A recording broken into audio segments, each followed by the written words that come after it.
serving their country, many veterans in Maine end up living on the streets. And when those former service members finally get a roof over their heads, they often have little to start over with. For more than 10 years now, volunteers with the Maine Homeless Veterans Alliance, they have crisscrossed the state, setting up forever homes for veterans getting off the streets.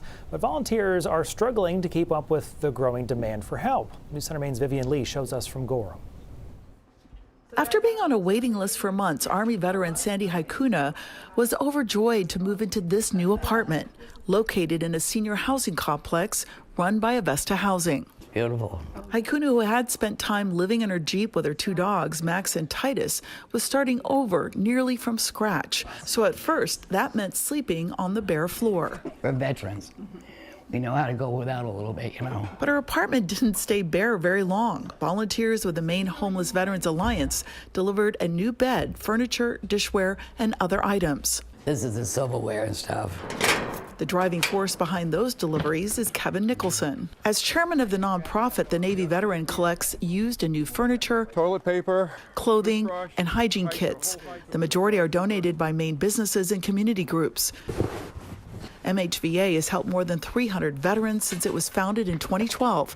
Nicholson is on the road nearly every day from Kittery to northern Maine, delivering furniture and other needed items, making deliveries for veterans who move from the streets into their forever homes. Everything we can to fill up an apartment so that veteran feels like he's back home again. The MHVA is holding an online auction during the first 10 days of March. They're also hosting a bowling fundraiser to help purchase a box truck to make larger deliveries and replace this 21-year-old van, which has more than 230,000 miles. The whole front end fell out of this thing once already. There is also a GoFundMe account with a goal of $200,000.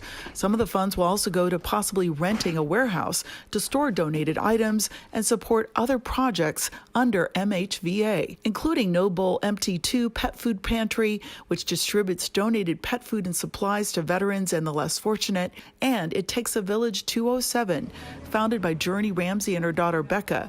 Through social media, the pair collect donated items and funds to help veterans and their families recover.